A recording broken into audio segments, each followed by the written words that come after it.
Influencer marketing can be so beneficial if you are a business, big or small, especially if you find the right influencer that is the perfect fit for your brand.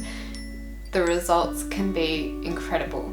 So today I am going to show you what you need to know in order to create an influencer marketing campaign that's going to best suit your business.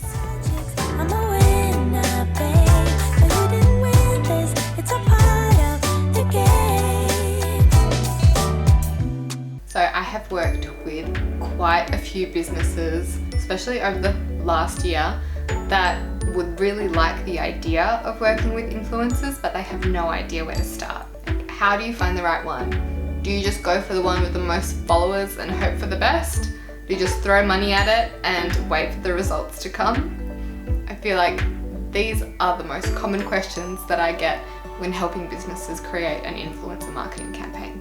The first thing that you need to do for this and for everything in your business is research.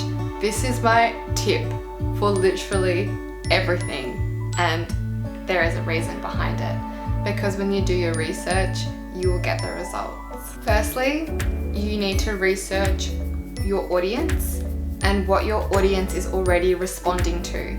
So before you go out and look for influencers, look at your audience and look at what is already influencing them, so that you can find out what influencers to then use to influence them. There might already be an influencer that your audience is engaging with, and that is the perfect place to start.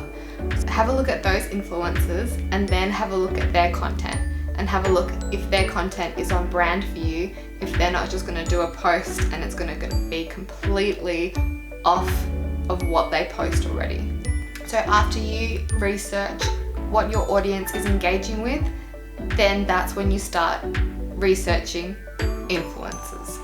So firstly, research what your audience is being influenced by, and then secondly, start to research the influencers themselves. So since likes disappearing off of Instagram, it can be hard to know if engagement is actually high or not, if their followers are real or if they're fake. So when you actually log in on Instagram on your desktop, you can still see all of the likes and comments. So when you're looking at different influencers and you're looking at their engagement level, you can do that on your desktop.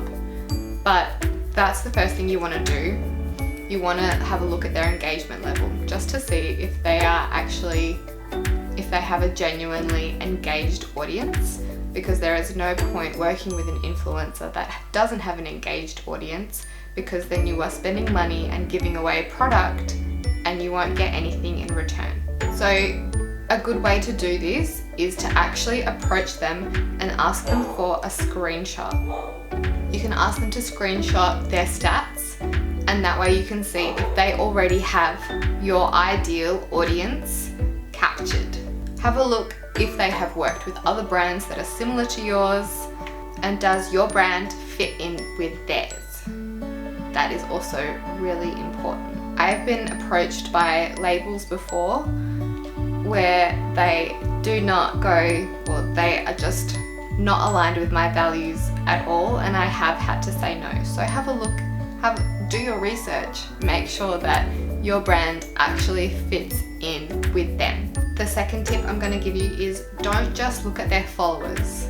So they could have a lot of followers, but they might not be your target audience. A lot of the time, actually using micro influencers with a highly engaged audience gives you better results. So another example would be, I have worked with influencers before that have close to 1 million followers, but we haven't had the exact response that we want, because chances were that their followers were bought, and this was a really, really long time ago, before you could actually share your statistics. So also the person that we were working with had a really high male following, but again, that wasn't something that we were able to gauge because we didn't have the stats available. So now we have all of the information available. Make sure that you're checking the male and female ratio. If you are a female clothing line, then you want their audience to be predominantly female. Otherwise, you're not going to get the result that you want. If they have an 80% male following, then you are absolutely not going to get anything except for maybe a few new male followers. Another thing to look for as well is where their audience actually is. So their location. If you are a brick and mortar store and their audience is in America, then it's not going to benefit your business at all. Unless you are an online business, then it might, and you want to attract that American audience. But make sure that you have a look at that, and then the age demographic as well.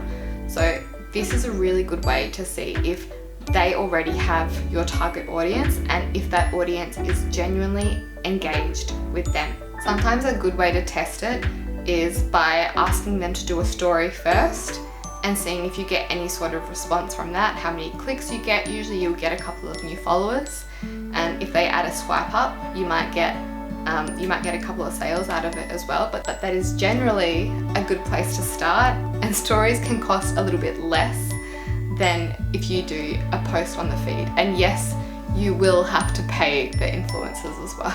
So that is something to consider. You will have to ask for their prices, and this is when you contact them down the line. But every influencer will generally have a media kit, and they'll have all the statistics and all of their pricing as well. So when you get their pricing, that's something you need to consider if you can work it into your marketing budget, or if it's something that you need to consider for your next season. So the third step is to actually contact the influencer, and you can do this via DM or email. And if you want to know exactly how to send them the right DM, then you can watch my last video. I'll link it up here. And that is all about how to get your DMs replied to. Look to see in their bio if it says to get in touch with them by email and no DMs. Then when you send them a DM, it's going to be completely pointless, and it might just be a little bit annoying for them, or they might have an agent that you need to contact.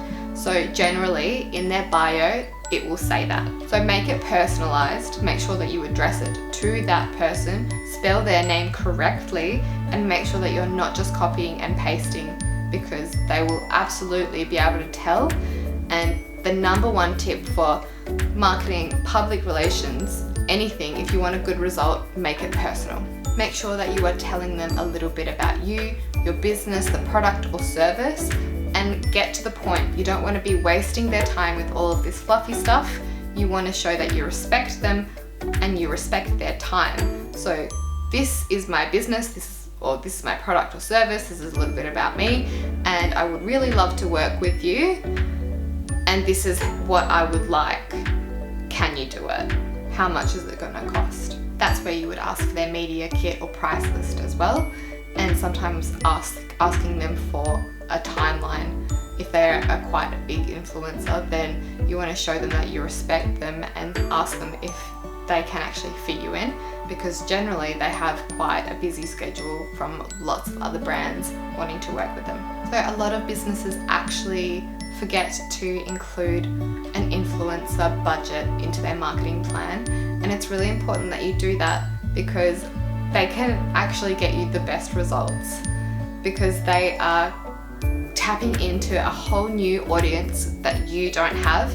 And even if you just get some of their audience to become your audience, then that is a massive win as well, because they are now becoming a warm audience that you can engage with. When you start to engage with different influencers, then it can be a lot of trial and error. Some influencers will give you amazing results and others won't, and that is just the reality of it. Sometimes you will have incredible return on investment, and then others you will just have 1 or 2 sales. And it's going to be like that with most of them, just because sometimes their audiences will not resonate with your brand, or maybe the way that they have showcased your brand isn't resonating with the audience as well. So the best way to get the results that you want is show them a brief, give them examples.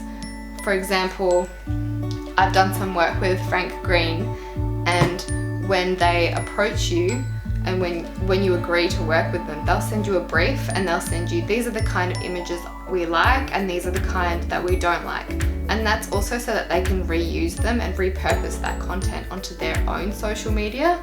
And it's so that it aligns with their brand and everything is consistent. And so that I'm showcasing the product exactly how they want it. Influencer marketing can make a huge impact on your business. And if you do need any more tips on how to do it, then feel free to send me a DM or an email in the way that I showed you so that you get a response. Thank you so much for watching, and if you did like this video, then give it a like and make sure that you subscribe to my channel and hit the little bell so that you know every time I post a new video. Thanks guys.